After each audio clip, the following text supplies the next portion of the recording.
Company is badly disorganized. Sue.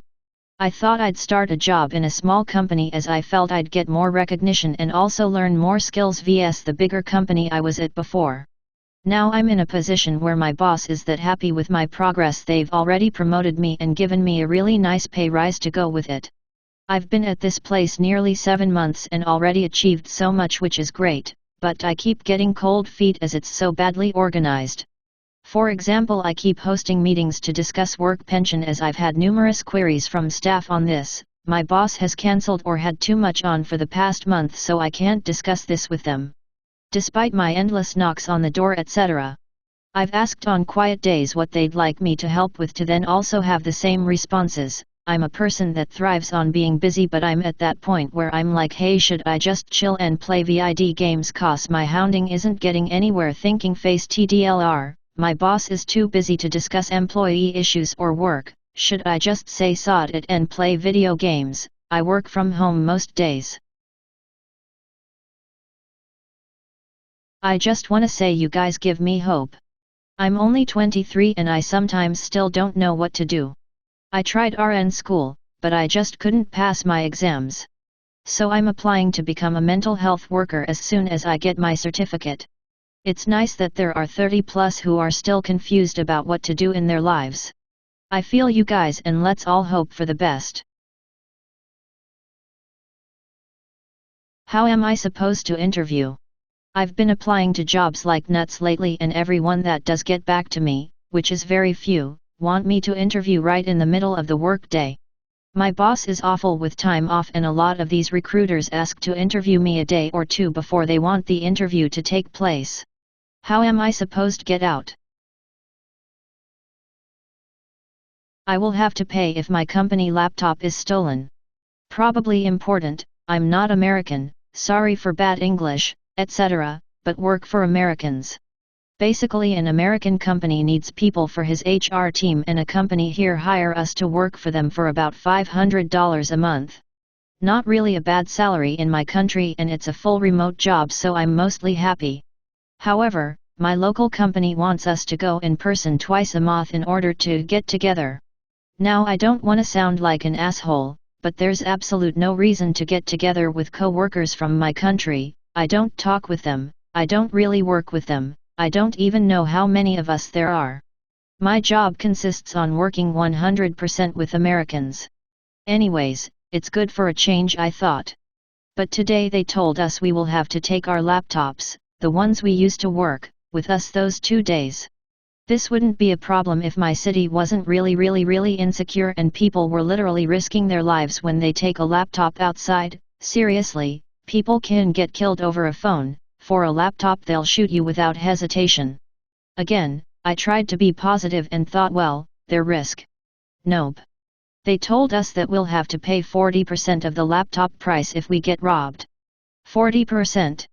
For some stupid meeting that we don't want, that we don't need, that it's gonna already make us waste about 3 hours a day on commuting and will put us in risk. They will have the audacity to make us pay half of our salary for their stupidity. I'm really mad right now. I wanted to tell them that it's not fair and that it's a fucking bad idea in the first place, but that would probably get me fired, so I'll just have to pray nobody chooses to fuck me those days. Actually, I have it easy. Some other people will have to travel for about 4 hours and waste some serious money on transportation. TLDR, my company will force us to work in person twice a month and take our laptops with us. If my laptop is stolen, I will have to pay half my salary. Unpaid overtime. In Michigan, USA, my boss is forcing mandatory 2 HR per day unpaid overtime. Is this legal? I usually work 5x 8-hour days per week. Now she wants 5x 10-hour days per week. This is not a short-term emergency situation. This is the new normal / baseline expectation. I am a salary employee. America is a giant plantation. The 13th Amendment. Section 1. Neither slavery nor involuntary servitude, except as a punishment for crime whereof the party shall have been duly convicted, shall exist within the United States, or any place subject to their jurisdiction. The quickest way to restaff plantations after emancipation is incarceration. The quickest way to incarceration is prohibition. America is a plantation. America is a police state. America is a slave state. Landlord made website to collect tenants' SSN, driver's license info, etc. I'm in a Facebook group where landlords collectively talk about bad tenants.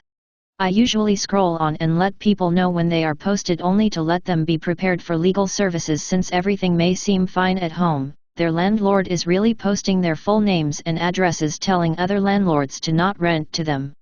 Some even went as far as to admit to illegal activity like discriminating based on gender, children, service and support animals, and even single mother tenants.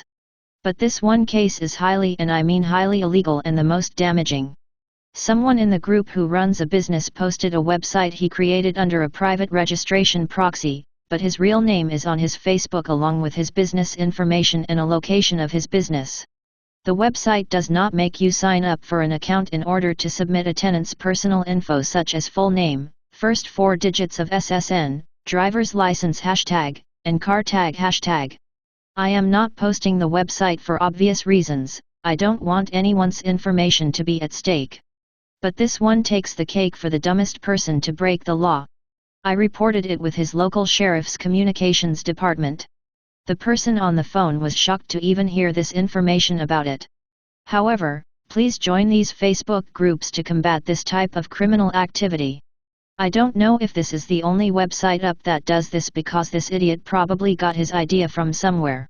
Do not ask for links. I am not providing them since law enforcement is going to investigate him themselves. Update. So there are more websites that do this. One has been active since 2007 called latenightreddit.com, and the FTC has been trying to shut them down for over 10 years now. And I got a call back from the deputy. He agreed that this could potentially be hacked into and ruin lives, even though the website states it won't be public information to view. But it would cause a catastrophe for just giving the options to enter it in the website, since it is so poorly created. The website will be taken down soon. Retired boomer mother got a dose of reality. So my mother is a retired teacher that would constantly complain about conditions in her classroom and low pay of even the most experienced teachers like her. She remained in touch with many unretired friends and continues to complain. She also is conservative and believes millennials are lazy and the worker shortage is apparently 100% their fault. Well, the other day we were sitting at her vacation home alongside the lake discussing how she wasn't able to get the high level of service she was used to when she went to one particular restaurant because of staffing shortages, and how a Starbucks was closed in the middle of the day to staffing shortages. She was genuinely upset about this. She started to rant and rave and go on and on about how nobody wants to work anymore. Long story short, I got her to admit that the working conditions of a teacher 40 years ago are orders of magnitude better than the conditions they faced today. I also got her to admit that teacher salaries have not come anywhere close to the inflation rate, which means teachers are getting paid essentially less than they were 40 years ago. So I pointed out that the teachers now are expected to work in significantly worse conditions for significantly less pay. She was willing to agree to that.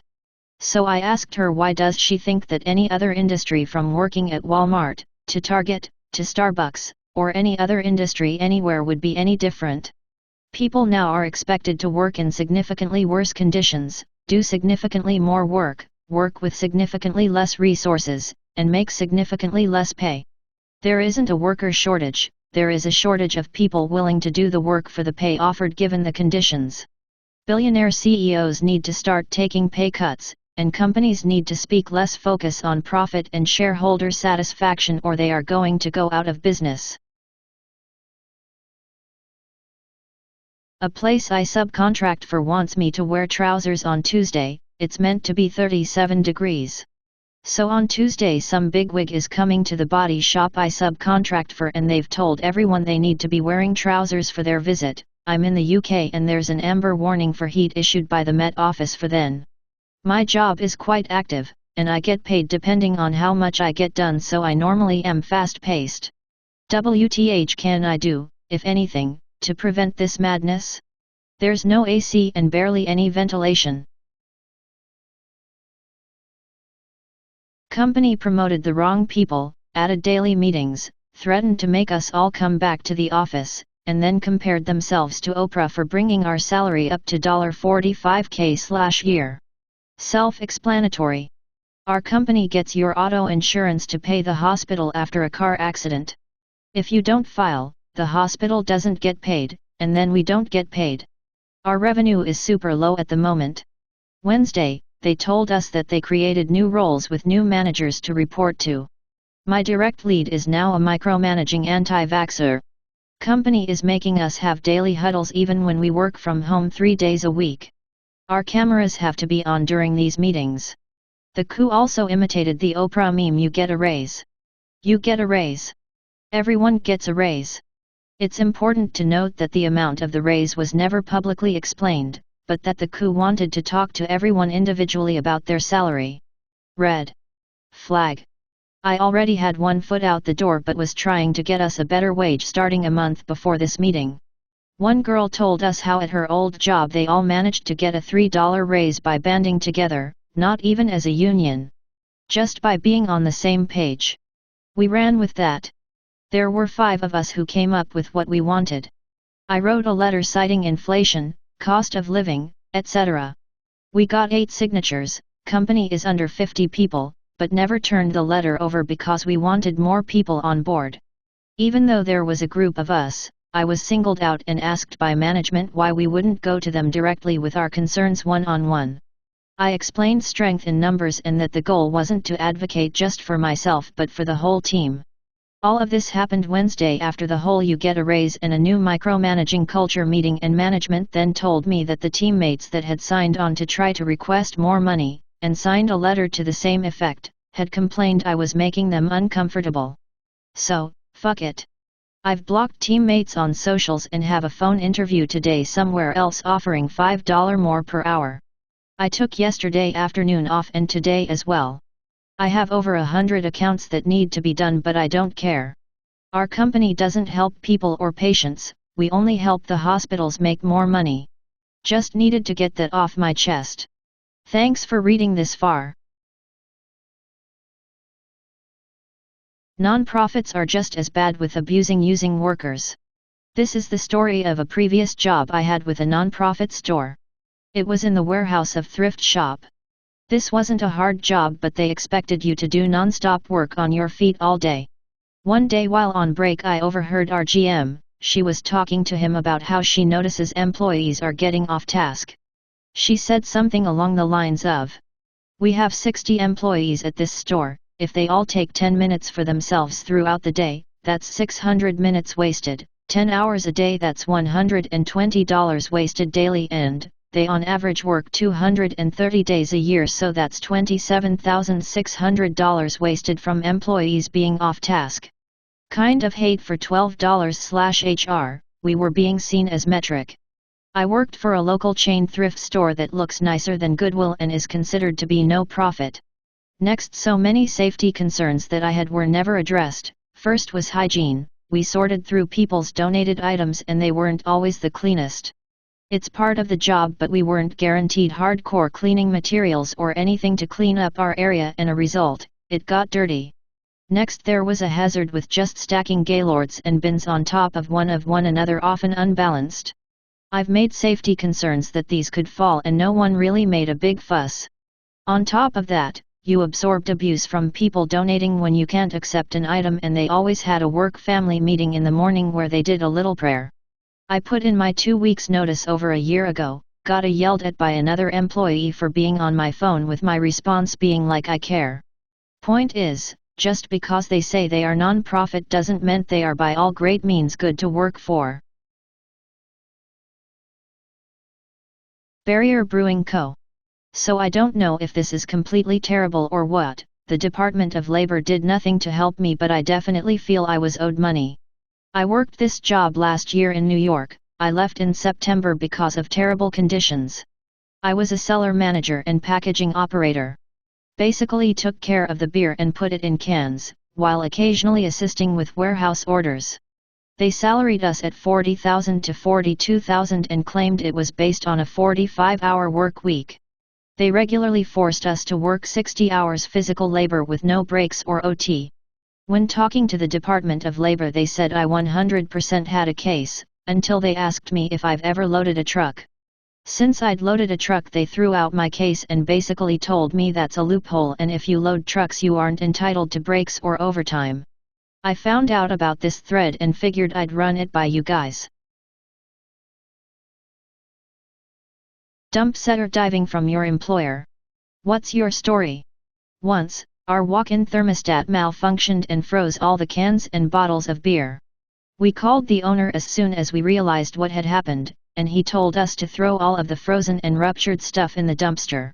We took pictures of everything, just to be transparent, and carefully placed the damaged goods next to the dump setter. That was a great week.